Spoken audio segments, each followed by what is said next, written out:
C'est bientôt Halloween.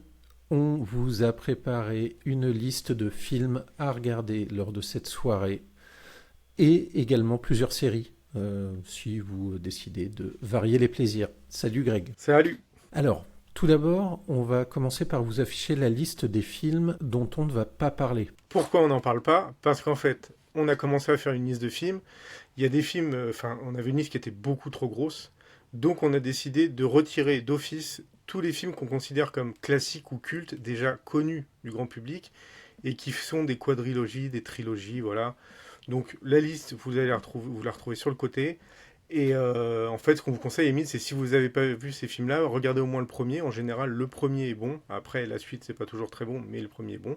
Mais nous, on a retiré d'office ces films-là pour laisser un peu de place à d'autres films, peut-être un peu moins connus ou un peu plus différents. Enfin voilà, vous voyez, vous verrez. Mais voilà, il y a une partie des films qu'on a retirés d'office. On va vous présenter donc cette liste de films par ordre chronologique, du plus ancien au plus récent. On n'a pas décidé de faire de top. Voilà, Non. pour différentes raisons. Juste une chose, dans l'état d'esprit de la liste, avant qu'on ait des retours de gens qui veulent, il manque ci, il manque ça, on a surtout mis des films qui s'installent assez vite, des trucs un peu fun. On a évité les films trop longs ou des films trop lents, ce qui ne veut pas dire que les films sont pas bons quand ils sont lents et qu'ils mettent du temps à s'installer. Il y en a des très très bons. Mais il y a des films, par exemple, pour donner un exemple, il n'y aura pas Shining, parce que Shining est un film qui met du temps à s'installer, qui met une ambiance et tout. Et là, nous, on est parti sur un truc un peu plus popcorn. Donc voilà, des films un peu plus courts, des films un peu qui bougent tout de suite. Pas toujours des chefs-d'œuvre automatiquement, mais des trucs un peu fun. On est plus dans cette optique-là. On commence par le premier film. Donc, on part d'abord sur un film de 76 qui s'appelle Carrie. Donc du coup, ça va un peu à l'encontre de ce que je viens de dire, parce que Carrie n'est pas un film hyper rapide, et c'est un peu un classique. Mais bon, on a mis Carrie, film de Palma, avec entre autres Sissy Spacek et John Travolta. C'est l'histoire d'une jeune adolescente qui est beaucoup attaquée par ses amis à l'école et tout, qui a une mère qui est très, très agressive avec elle, qui l'écrase beaucoup. Et elle arrive à un moment de sa vie, enfin, elle rentre dans la puberté. Et avec cette puberté arrivent des pouvoirs un peu télékinésiques qui un peu modifie un peu sa façon de voir les choses et crée chez elle une espèce de rébellion par rapport à tous ces gens qui ont tendance à lui cracher dessus et à la violenter. Tiré d'un livre de Stephen King. Exact, tiré d'un livre de Stephen King. Ouais.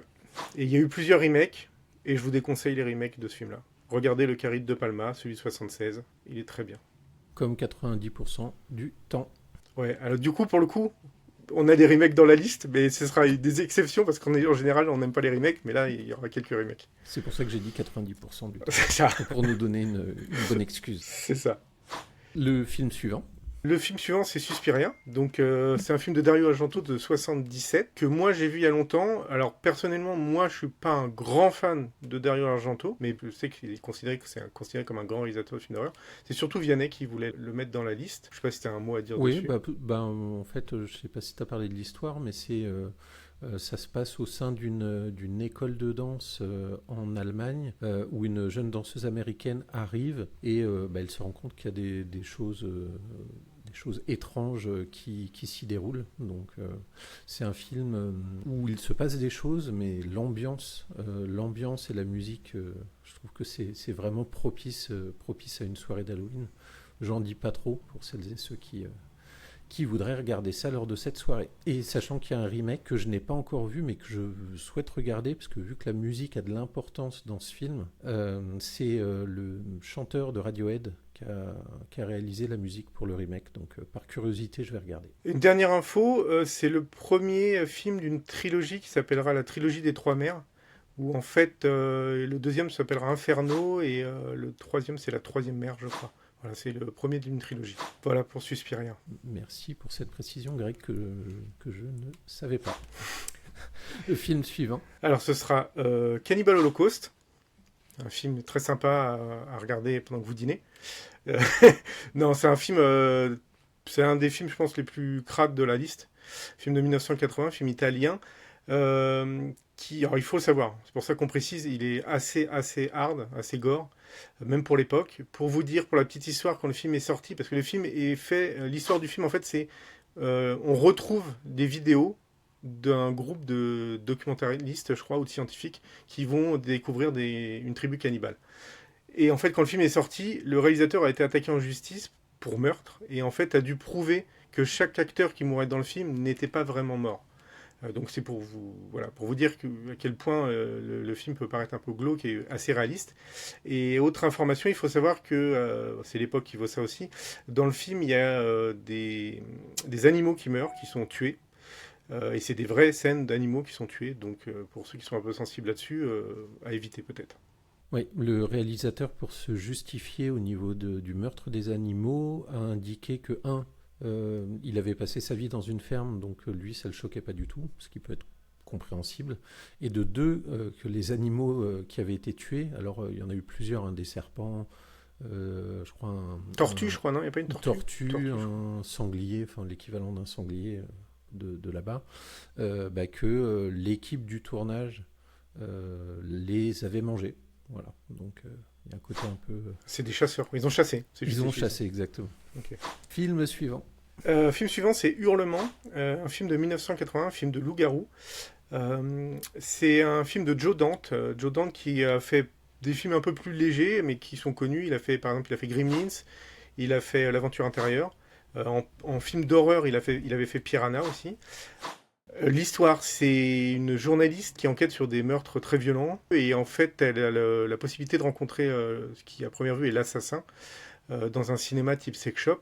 Et pendant l'entrevue, le gars la bloque, l'oblige à regarder une scène de viol, et finalement la police intervient et tue le tueur. Et elle reste traumatisée.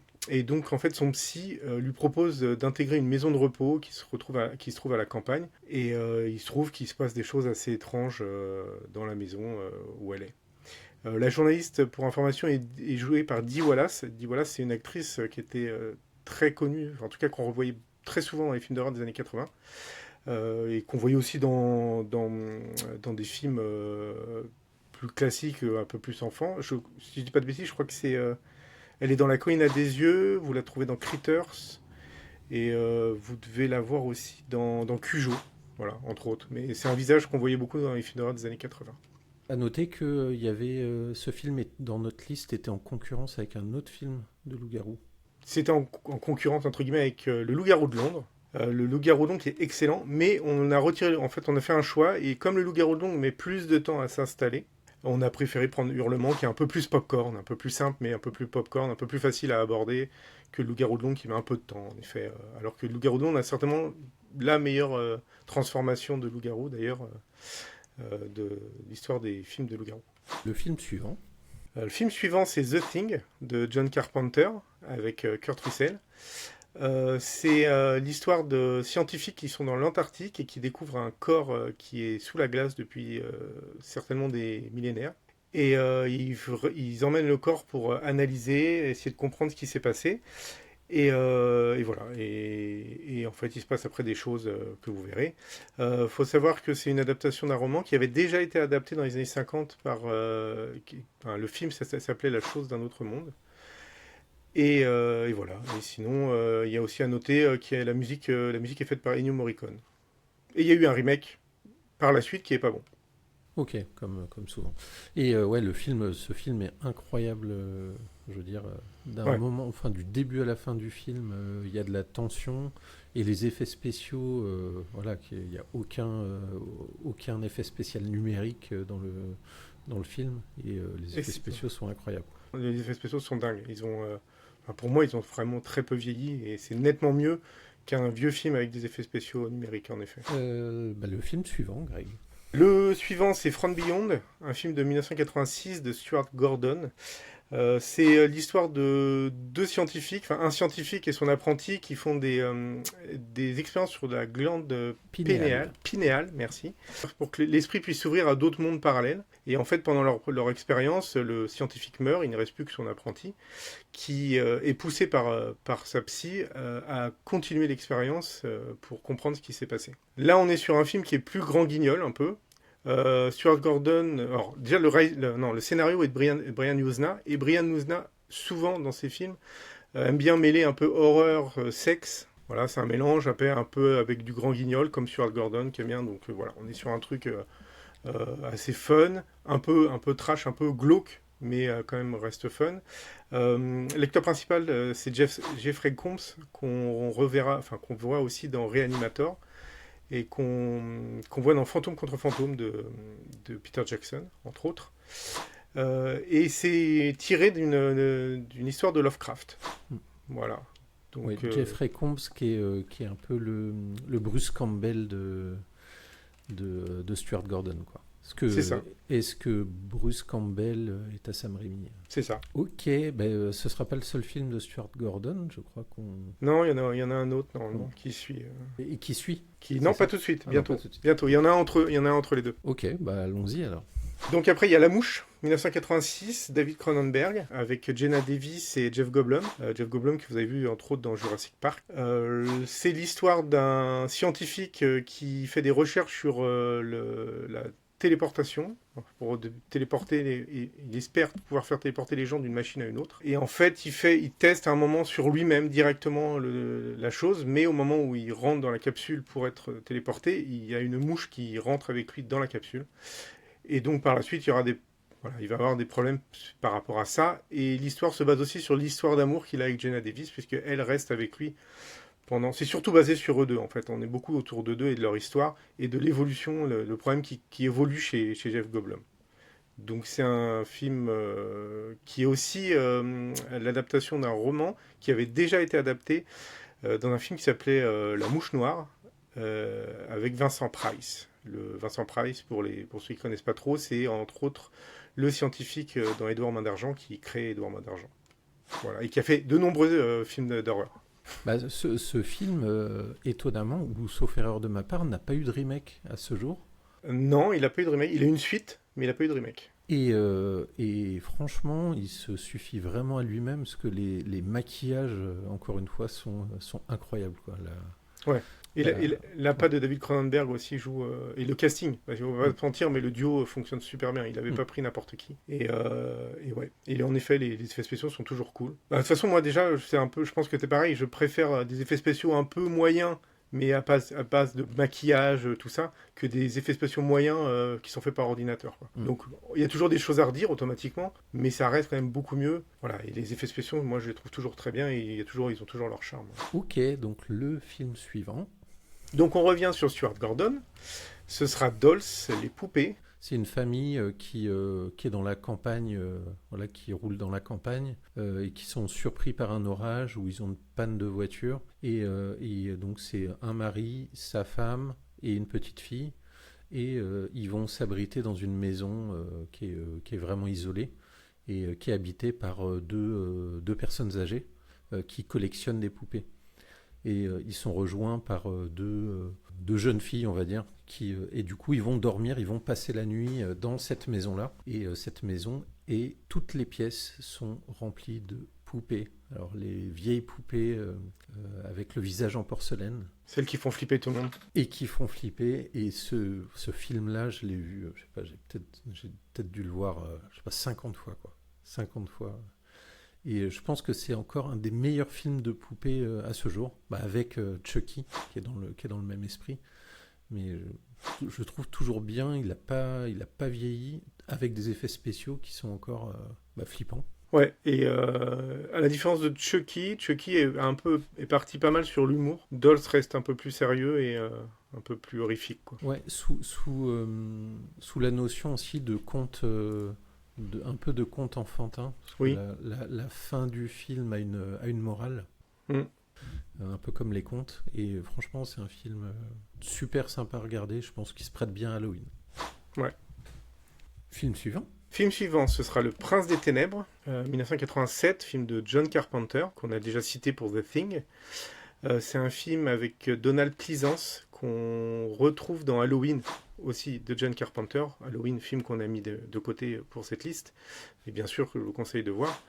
C'est l'histoire en fait d'un groupe de scientifiques, profs et élèves, qui suivent un prêtre pour analyser en fait dans les sous-sols d'une église un objet avec une espèce de liquide vert, essayer de comprendre si c'est un lien avec la science, si c'est un lien avec Dieu.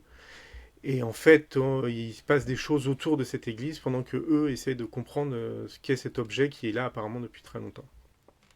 Et sinon, pour les métalleux, les vieux métalleux, il y a Alice Cooper qui apparaît dans le film, pendant tout le film à peu près, on le voit, il n'a pas un rôle de fou, mais il est présent. Ouais, faudra bien préciser qui est Alice Cooper, parce que... Ben, c'est pour ça que j'ai dit pour les vieux métalleux. Hein. Mais Alice Cooper, je crois, est en tournée cette année, donc il est encore vivant, il fait encore des choses. Je suis presque d'actualité. Rien à dire, je l'ai pas vu, ou j'ai vu de longs extraits, mais c'est un film qui m'intrigue et qui a l'air vraiment pas mal. Ouais, c'est pas mal, et il y a un petit discours derrière sur... il y a un petit truc entre la science et la religion, un peu quelque chose qui tourne autour de ce thème-là, qui est sympa. À noter que une petite partie des films dont on a parlé jusqu'à présent sont disponibles sur la plateforme Shadows, qui est une plateforme qui est spécialisée dans les films d'horreur. Alors, de mémoire, il y a Cannibal Holocaust, Le Prince des Ténèbres et From Beyond, quant à lui, est disponible sur Prime Video. On fait pas une pub payée pour Shadows. Non. S'ils veulent payer, on prend. Mais là, non, c'est juste gratuit. C'est juste parce que sur Shadows, en tant que pour les films d'horreur, on trouve quand même pas mal de trucs. Il y a à boire et à manger, mais on peut trouver certains bons films. C'est ça. Film suivant. Film suivant. Alors là, on fait un saut. Je n'avais pas remarqué, mais on a fait un saut dans le temps parce qu'on va pas se mentir, dans les années 90, le film d'horreur n'était pas à fond à la mode. Le film d'horreur avait un peu disparu et le film d'horreur est remonté grâce à Scream, qui n'est pas dans la liste puisque, comme on l'a dit au début, Scream, les gens globalement connaissent et c'est une trilogie, quadrilogie, je sais plus combien il y en a. Mais en effet, les années 90 c'était un peu vide. Donc nous, on a fait un saut direct. On arrive en 2004 où on est avec Shaun of the Dead. Donc là, on part sur quelque chose de vraiment drôle, qui est un film de zombies, avec Simon Pegg et Nick Frost. C'est un film d'Edgar Wright. C'est l'histoire d'un gars qui a une vie moyenne, qui a des problèmes avec sa petite copine, qui a un boulot simple, qui s'embête un peu dans sa vie, et qui se retrouve à devoir vivre une invasion de morts-vivants, et à gérer ça. Et donc c'est un film qui est très drôle, très bien foutu aussi, maquillage et tout ça est très bien, c'est foutu comme si c'était un film d'horreur vraiment. Et voilà, et après c'est Simon Pegg et Nick Frost, quoi. Si vous connaissez un peu, vous voyez un peu le style. Et voilà, c'est la touche un peu drôle, si vous voulez un truc pas trop violent et pas trop flippant. C'est la touche marrante pour Halloween. Oui, très très bon film. Il fait partie j'allais dire d'une trilogie, non, mais qui est la partie horreur des 3 films les plus connus d'Edgar Wright, qui sont Shaun of the Dead, Hot Fuzz et Dernier Pub avant la fin du monde. C'est ça, avec le duo Simon Pegg, Nick Frost. Film suivant. Le film suivant sera The Descent. Donc The Descent, c'est un film qui parle de 6 femmes qui partent en voyage, qui partent pour faire de la spéléologie et qui se retrouvent coincées sous terre avec on va dire des créatures humanoïdes et qui doivent du coup survivre. C'est un film qui est déjà intéressant parce que déjà on est sur un casting féminin, donc ça change un peu. Girl Power. Ensuite, on est sur un lieu fermé et sombre, donc le film globalement, voilà, ça joue beaucoup là-dessus. Et le film, à l'époque quand il est sorti, il doit être déjà connu par une partie des gens qui nous regardent, hein, mais pour ceux qui connaissent pas, quand le film est sorti, il a plutôt été très bien reçu et les gens avaient bien accroché sur celui-ci. Ouais, très bon film qui a eu une ou 2 suites, mais j'ai pas vu les suites. Ouais.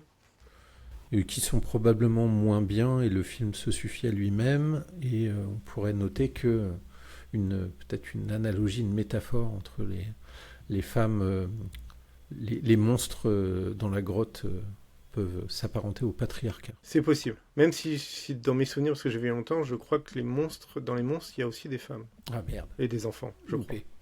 Loupé. Mais je crois que c'est surtout les hommes qui agressent. Ah, c'est les mâles, pas les hommes, les mâles. Ça nous rassure. Film suivant. Ce sera La colline à des yeux, le remake. C'est un remake d'un film de Wes Craven, un film de 77. Donc là, c'est la version... Alors pour une fois, voilà, comme je disais, on met en avant des remakes, ce qui n'est pas dans nos habitudes. Mais pour être honnête, le film de Wes Craven était intéressant, mais vraiment, un manque de budget. Voilà. Moi, j'étais pas très fan de celui de Wes Craven, alors que j'ai beaucoup aimé celui de 2006, donc d'Alexandre Aja, réalisateur français. C'est l'histoire d'une famille qui décide de rejoindre la Californie en camping-car et il s'arrête à une station-service où le gars de la station-service, un gars un peu bizarre, leur donne comme conseil de traverser plutôt, de prendre un chemin plus court par le Nouveau-Mexique. Et donc il décide de suivre son conseil et là il tombe sur des personnes qui sont pas très sympathiques, on va dire. Le film est assez flippant. Et le film, alors celui de Wes Craven déjà à la base, il y avait une espèce de critique sur les essais atomiques qu'avaient fait les Américains dans les années 70. Voilà, quand vous voyez le film, vous comprenez pourquoi, mais c'est vrai qu'il y a ça derrière l'histoire. Les tests réalisés dans le désert aux États-Unis. Voilà, parce qu'ils partaient un peu du principe que même s'il y avait des retombées, en gros, il y avait 2-3 rednecks qui étaient là, c'était pas grave, donc ils sont pas limités sur leurs tests. Voilà, c'est un peu le fond de l'histoire, même si voilà, c'est surtout un film d'horreur hein, assez tranquille, mais voilà, et c'est un film assez flippant. Ouais, très très bon film. Et bah du coup, on va peut-être enchaîner sur un film qui a un point commun avec le film précédent. Non, Pas du tout. Ah merde. l'ordre chronologique, ça fait pas ça.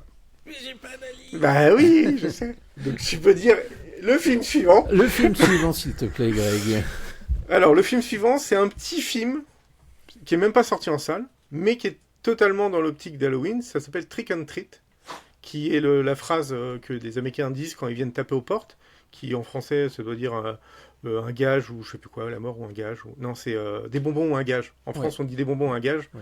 Et là-bas, c'est Trick or Treat. Vraiment, c'est un petit film. Voilà, comme je disais, pas sorti au cinéma, mais qui se passe la nuit d'Halloween et qui croise ou plusieurs histoires type un peu horreur. C'est très gentil. Hein. Là, on n'est pas sur un truc qui est flippant ou hyper violent, mais des petites histoires d'horreur qui se croisent et qui sont donc sur le thème d'Halloween. Voilà. Donc ça, c'est du fun, c'est sympathique. Et dont le lien entre chaque histoire est un espèce de petit enfant avec un sac en toile sur la tête. C'est ça. Et qui est intriguant. C'est ça. Très sympa. Très sympa et vraiment adapté à une soirée d'Halloween avec des plus jeunes, éventuellement. C'est ça. Si vous êtes avec des jeunes qui commencent à vouloir regarder des films d'horreur, celui-là est assez gentil. C'est un film popcorn. Voilà, c'est sympathique. C'est dans le thème. Ok. Film suivant. Le film suivant, c'est Eden Lake, un film de James Watkins qui a écrit, sauf erreur de ma part, le scénario de The Descent, dont on a parlé tout à l'heure.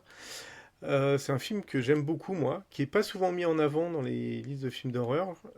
C'est l'histoire d'un couple qui va se poser dans un coin un peu tranquille de la campagne anglaise, je crois qu'ils sont en Angleterre, au bord d'un lac, passer un week-end en amoureux, et pendant leur moment de détente, ils sont embêtés par un groupe de jeunes, des ados, qui foutent un peu le bordel, et qui sont assez irrespectueux, et le mari décide à un moment de dire aux jeunes ou de se calmer ou de s'écarter parce qu'il y a assez de place pour tout le monde et qu'ils sont pas obligés de leur casser la tête. Les jeunes n'apprécient pas, il n'est pas tombé sur les plus futés, et du coup l'histoire part un peu en cacahuète, et le film est un peu... Moi j'aime beaucoup le film parce que je le trouve assez flippant dans le sens où on sent que ça pourrait arriver en fait. C'est ça qui est assez flippant, c'est qu'on se dit un truc comme ça peut arriver.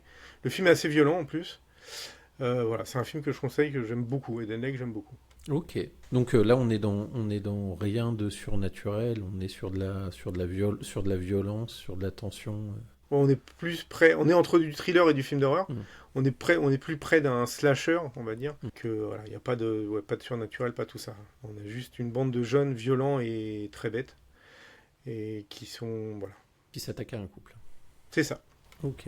Ok, ben merci. Donc film suivant. Alors on va être encore sur un truc du même genre. Ce sera La Dernière Maison sur la Gauche, qui est donc encore un remake d'un film de Wes Craven. Donc comme pour La Colline à des yeux, moi perso, j'ai jamais été très fan de celui de Wes Craven, mais voilà, toujours bonne idée, mais gros manque de budget. Donc le remake, voilà, un budget plus conséquent. C'est l'histoire de deux jeunes filles qui sont en vacances et qui se font enlever par un gars qui est en cavale, avec son frère et son fils, je crois. Et en fait, il agresse les deux femmes, il en viole une et pense en tuer une autre. Celle qui est blessée réussit à s'échapper et essaye de rejoindre la maison où sont ses parents pour être aidée et aussi prévenir ses parents qu'il y a des espèces de psychopathes qui traînent dans le coin. C'est un film qui est assez violent, assez flippant comme Eden Lake parce que ça peut totalement arriver. Voilà, donc c'est ça qui est assez flippant. Pour info, il y a dans le casting Aaron Paul, donc qui joue dans Breaking Bad. C'est le deuxième rôle principal de Breaking Bad, qui joue le frère de l'agresseur. Donc un film flippant. Alors j'ai envie de dire presque encore plus flippant pour les femmes, hein, parce que du coup, voilà, toute l'agression du début est assez violente et assez flippante. Donc un film à voir. Ok, bah, écoute, merci. Je ne m'en souviens pas si je l'ai vu. Bah c'est à voir, du coup faut que tu le vois. Il est cool. Vraiment dans la lignée d'Ed Neck, quoi. Ok. Ouais. Film suivant. Film suivant, ce sera Green Room. On reste encore, je suis un peu du coup sur le même truc, on reste sur un truc qui paraît aussi assez réaliste. Hein. C'est un groupe de jeunes punk qui font un peu le tour des petites scènes aux États-Unis déjà pour manger parce qu'ils vivent dans une camionnette et voilà. Et ils ont du mal à trouver des contrats. Par le cousin d'un des gars, ils trouvent un contrat dans une petite boîte néo-nazie, enfin une boîte de skinhead. Ça les saoule un peu, mais voilà. Faut bien manger, donc ils vont faire un peu le show là-bas. Il y a un peu d'embrouille avec les skinheads parce que voilà, ils les aiment pas trop, ils font un peu de la provoque. Et au moment où ils doivent partir, ils se retrouvent dans une des pièces de la salle et il y a quelqu'un qui se fait tuer et ils en sont témoins. Et du coup, ils se retrouvent bloqués dans cette salle parce qu'ils ont peur que les skinheads se débarrassent d'eux, étant donné qu'ils ont été témoins de ce qui s'est passé. Voilà, donc c'est un film de Jérémy Saulnier qui a fait entre autres Blue Ruin ou Rebel Ridge. Alors je cite Rebel Ridge que j'ai pas vu, mais Rebel Ridge en fait est sur Netflix depuis peu de temps et je sais que pas mal de gens l'ont vu. Donc voilà, il a réalisé ces films-là. Et sinon, il y a Patrick Stewart qui est le professeur Xavier dans les X-Men, mais qui là du coup a un rôle assez différent. Voilà. C'est un réalisateur français Non, c'est un réalisateur américain. On dirait, mais je crois qu'il est américain. Non. D'accord. Et l'acteur principal, c'est Anton Yelchin, qui est en fait un acteur qui est plutôt très bien et qui malheureusement, assez jeune, est mort en se faisant écraser par sa propre voiture. Un accident très con. Il s'est garé, je crois, en pente. Il est descendu ouvrir son garage et sa voiture est descendue et l'a écrasé contre la porte du garage. Wow. On dirait une scène de film. On dirait une scène, ouais, carrément. On dirait Destination Finale. Ouais. Mais c'était un bon comédien, donc c'est assez triste. Donc Green Room, un peu, voilà, optique Eden Lake, optique la dernière maison sur la gauche. On est sur un truc aussi possiblement qui pourrait arriver et qui du coup est stressant pour ça. Ok, merci. Film suivant. Alors le film suivant, c'est surtout Vianney qui voulait qu'on le mette. C'est Terrifier, dont vous avez certainement entendu parler cette semaine, les 2 dernières semaines, on va dire, puisque le numéro 3 est interdit au moins de 18 ans au cinéma et vient de sortir, chose qui n'était pas arrivée depuis une vingtaine d'années. Et du coup, alors, pour ceux qui vont dire « Ah, mais ça fait partie d'une trilogie », oui, ça fait partie d'une trilogie, mais le film est très récent, c'est pour ça qu'on l'a mis, en fait. Et parce qu'aussi, voilà, le film, le 3, même si vous n'en avez vu aucun, le 3, en ce moment, fait partie de l'actualité du cinéma, donc toujours sympa. Vas-y, comme c'est toi surtout qui aime bien, je vais te laisser en parler.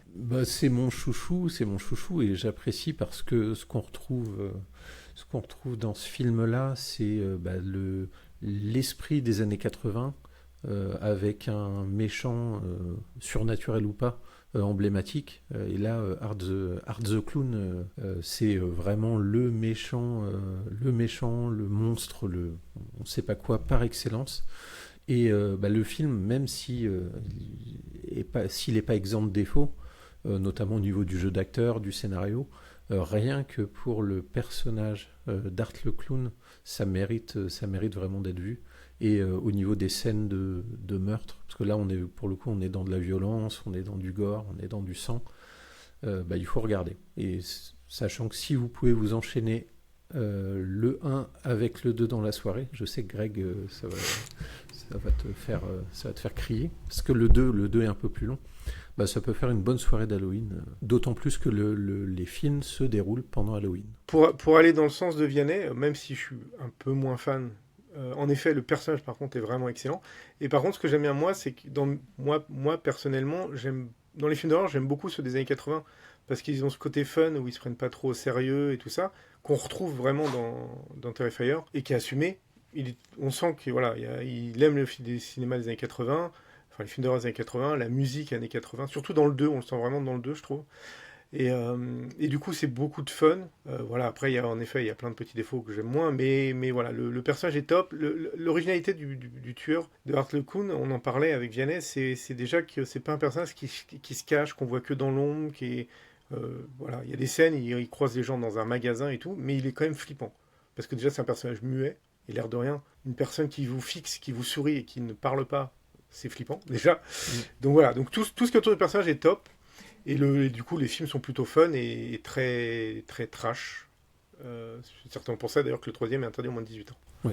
Et à noter que les 2 premiers Terrifier sont disponibles sur la plateforme Shadows, ainsi qu'également le court-métrage réalisé par Damien Leone, qui est le réalisateur, qui s'appelle All Hallows Eve, et dans lequel on voit la première apparition d'Art le Clown. Donc voilà, ce court-métrage et les 2 premiers Terrifier sont disponibles, donc profitez-en, la plateforme Shadow, c'est pas cher. Et il y a plusieurs films qu'on a déjà cités, donc n'hésitez pas. Film suivant. Alors le film suivant sera Le Dernier Train pour Busan, film coréen, film de zombies. On est là sur... alors, il y a 2 styles de zombies. Il y a les zombies à la Romero, c'est le zombie lent et le zombie rapide. Là, on est sur du zombie rapide. C'est l'histoire d'un père qui est avec sa fille et qui doit ramener sa fille à la mer. Et pour ça, il prend un train direction Busan. Et au moment où il prend le train, en fait, un virus transforme les gens.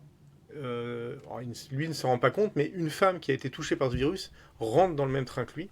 Et donc, en fait, le gros du film se passe dans le train où ce virus va se propager sur les gens et où il va devoir survivre avec son enfant. Voilà, donc c'est un film qui est excellent, très rapide. Il n'y a rien à dire, il faut voir. Pour ceux qui n'ont pas vu, c'est vraiment top. Je ne sais pas si tu as un truc à dire sur le dernier Train pour Busan. Si, très bon film, du rythme. Tout se passe dans un train. Alors, sachant que c'est des zombies, comme tu disais, des zombies rapides, on se retrouve face à vraiment des scènes ultra avec énormément de tension, énormément de rythme. Donc non, c'est un film qui est super bien. Super. Film suivant. Alors on continue sur des films d'origine un peu différente, ni américain ni français, même si je crois qu'on n'a pas mis un seul film français, mais c'est pas grave. Là, ce sera The Sadness, un film taïwanais de 2021. On se rapproche un peu de ce film type de Dernier Train pour Busan. C'est un virus. Voilà, c'est en fait non, l'intérêt, ce qui est très drôle dans le film, c'est qu'en fait, on commence le film suite à un virus qui a été dans le monde entier. En fait, on sent vraiment qu'il se base sur le Covid. Il y a un truc derrière, un discours qui est sur le Covid. Donc en fait, l'histoire, c'est le virus a disparu. Les gens sortent de tout ce truc-là, tous les confinements et tout, se disent finalement, bon, il n'y a pas eu grand-chose, on s'en est bien sorti. Et en fait, il s'avère qu'il y a un deuxième effet qui se coule. Et le virus qui revient derrière est nettement plus violent. Et quand les gens sont touchés par ce virus, ils deviennent extrêmement violents et complètement fous. Et du coup, on suit la survie des gens au milieu de tous ces infectés. Tous ces infectés, c'est ça. Et je crois que en fait, le virus, il fait ressortir les pires vices que les gens ont, en fait. C'est ça ouais, exacerbe. Oui. Ouais. Peut-être leur glande pinéale, qui sait. Oui, on revient sur From Beyond, c'est vrai. Oui, c'est ça. Oui, donc du coup, il y a des trucs... Il y a des trucs crades qui sont assez inventifs. Parce que, oui, en effet, ils se sont basés sur certainement des perversions que peuvent avoir les gens ou ce genre de choses. Voilà. Donc, et le petit discours derrière, après Covid, est assez drôle, je trouve. Il y a des petits dialogues entre les gens qui sont assez marrants. Ouais, c'est très gore. Et étonnamment, le film, quand il est au cinéma, a été interdit au moins de 16 ans.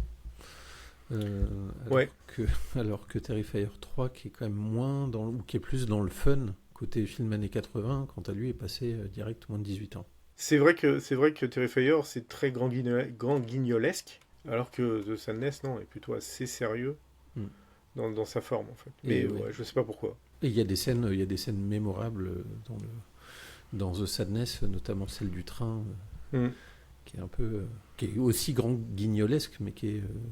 mais qui est fait et puis elle est faite, c'est fait de manière un peu plus sérieuse, donc c'est plus trash du coup. Et le film a eu pas mal de distinctions aussi, pour info. On passe au film suivant. Donc ce sera le dernier film, ce sera When Evil Lurks, film argentin. Donc on a fini quand même avec coréen, taïwanais, argentin, histoire de voyager. Qui est un film de 2023, donc très récent. L'histoire, c'est 2 frères qui retrouvent dans leur jardin un corps éviscéré. Il semble que ce soit l'effet d'un esprit démoniaque. Ils trouvent une piste qui laisse entendre que cet esprit est dans le corps d'un homme qui vit dans leur village, qui vit alité avec un corps purulent et tout. Et en fait, cet esprit va venir à s'étendre en fait sur le village et à créer plein de choses horribles sur la population. Ouais. Puis bon, c'est un film avec une excellente ambiance. On suit les 2 frères, donc une espèce de course-poursuite entre les 2 frères et cette espèce d'entité qui possède les gens. Je sais pas si c'est une entité. Mais... Oui. Et il y a des scènes marquantes, notamment la personne sur son lit. En termes de maquillage, on est sur quelque chose de vraiment bien foutu. Et crade, ouais. Crade. Il y a plein de bonnes idées, ou sur la montée de la tension, ou sur des scènes assez très violentes. Mais c'est un film très récent, c'est un film argentin, on n'en voit pas beaucoup, et c'est vraiment un film qui est marquant. Au milieu de beaucoup de films d'horreur qui sont pas très intéressants, celui-ci était vraiment marquant. Oui, il se démarque bien, et à noter que le premier film de ce réalisateur, qui s'appelle Terrified, et non pas Terrifier, est aussi lui disponible sur Shadows, que j'ai pas eu l'occasion de le regarder, mais on est aussi sur une histoire de possession. Donc voilà pour les 20 films. On a essayé de mettre donc un peu de tout, hein, un peu de choses un peu plus légères, des trucs gore, des trucs plus horrifiques, voilà, vous allez avoir un peu de tout. Et du coup maintenant on va pouvoir passer aux quelques conseils séries. C'est surtout Vianney qui a vu ça. On en a un ou deux au fait auxquels on a pensé ensemble, mais après c'est Vianney qui a trouvé un peu les titres. Et il s'est basé sur des séries où on peut regarder une saison et s'arrêter à une saison. Donc on peut faire une soirée sur une saison.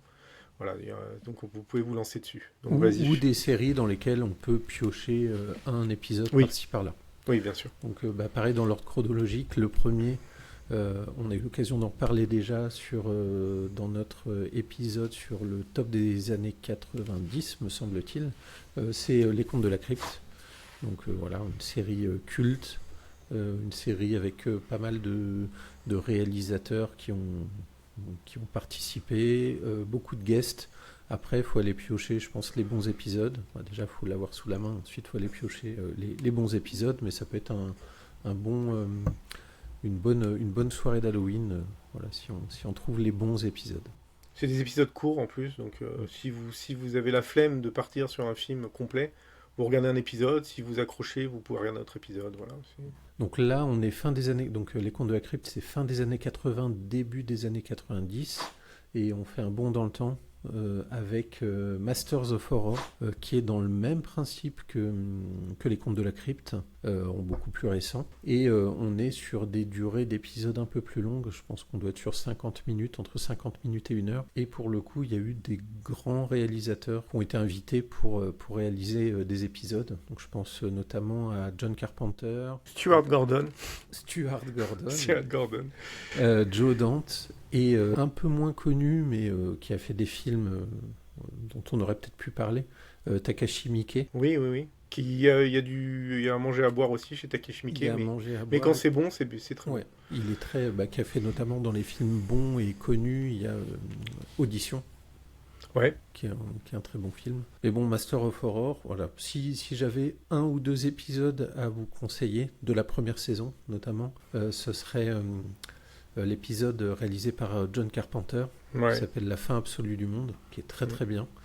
Et dans le côté un peu plus glauque, peut-être un peu plus violent, l'épisode de Takashi Miike qui s'appelle Le village des sévices, de mémoire. Ou c'est un truc dans ce genre-là. Moi, du coup, je conseillerais aussi Jennifer de Dario Argento, que j'ai beaucoup aimé.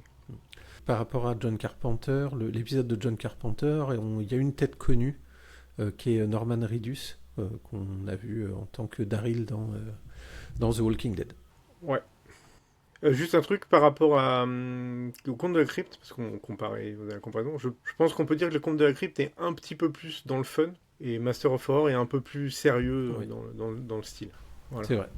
On passe à la série suivante. La série suivante, c'est Dead Set. Alors, contrairement aux deux séries précédentes où un épisode égale une histoire, Dead Set, on est sur une histoire composée de quelques épisodes. On est sur 4, je crois. Ouais.